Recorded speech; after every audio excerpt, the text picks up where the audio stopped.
Hello, and welcome to The Wave from Ocean Reef, a podcast about the flow of life today and how you and I might ride with or swim against it. I'm Dan Meyer, Chaplain-in-Residence at the beautiful Ocean Reef community in Key Largo, Florida. For many years, I led one of the largest churches in America, hosted an Emmy Award-winning television news magazine, and moderated a forum for business and professional leaders. Along the way, I had the chance to work on a farm, in a maximum security prison, on an offshore oil rig, and in the world corporate headquarters of IBM.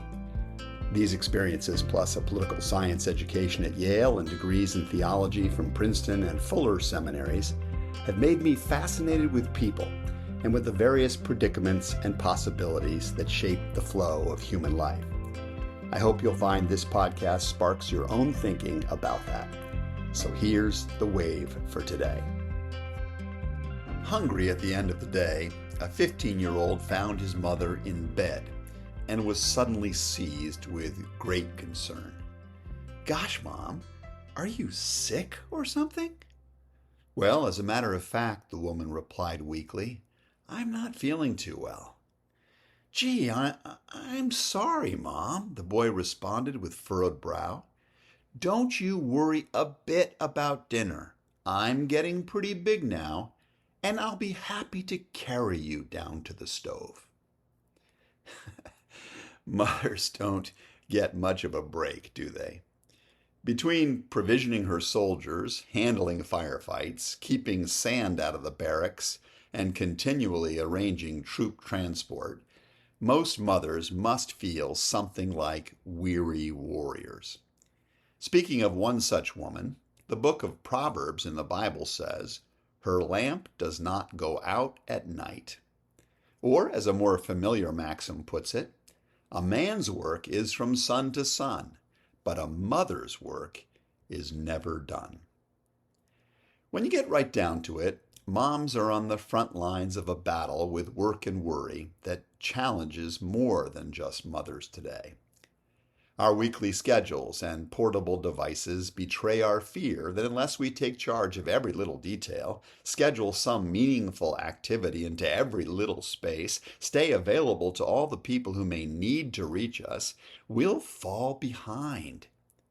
Even those of us who are not hyper-programmed often live with an inner voice that reminds us that our kids' job, grades, garden, or golf game would somehow turn out much better if we just worked longer or tried harder or practiced more.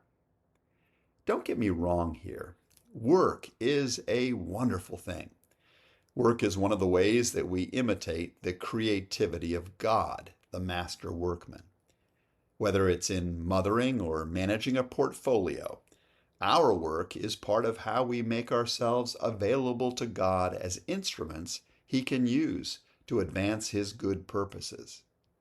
The Bible teaches, "Do your best to present yourself to God as one approved, a workman who does not need to be ashamed of his or her work." 2 Timothy chapter 2, verse 15. As we undertake this calling, however, it is helpful, I think, to retain a sense of balance about what we can control and what we cannot. Without this clarity, even the best work, whether it's parenting or something else, eventually becomes a gauntlet of weariness and worry.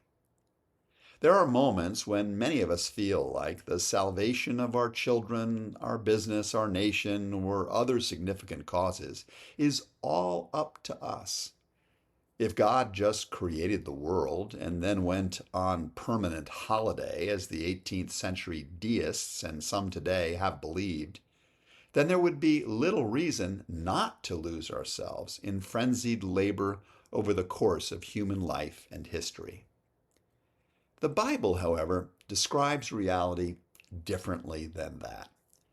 Genesis 2 reads, "Thus the heavens and the earth were completed in all their vast array. By the seventh day, God had finished the work He'd been doing.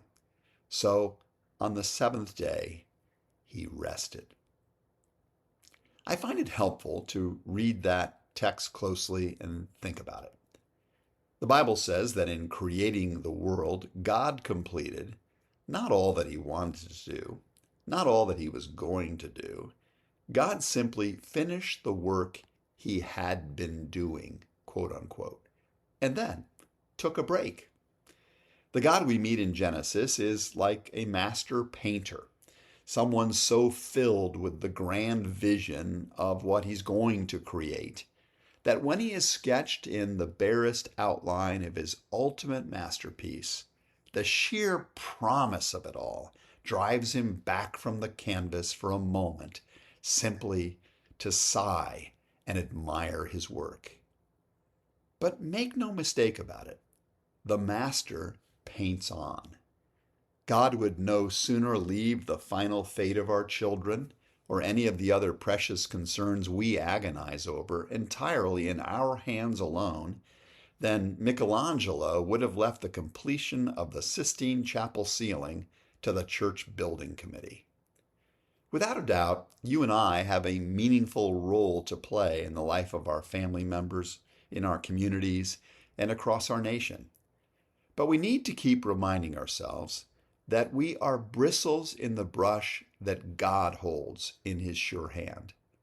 And all those amazing coincidences of life, those apparent tragedies, those surprising twists of fate you have experienced are but the colors of his perfect palette. There is no corner of the canvas of your life or the life of your loved ones for which God does not have a glorious plan. One day the Master will take his servants to a place where we will weep tears of joy at the genius of his redemptive work. So, moms, thank you for doing your best. But give your biggest worries about your children's and grandchildren's ultimate welfare to God. He'll be up all night anyway, waiting for them to come home. That's today's Wave from Ocean Reef. If you know of others who might appreciate this sort of content, I hope you'll pass it along or encourage them to find me on Apple Podcasts. Until next time, I'm Dan Meyer, hoping that the flow of life is good for you.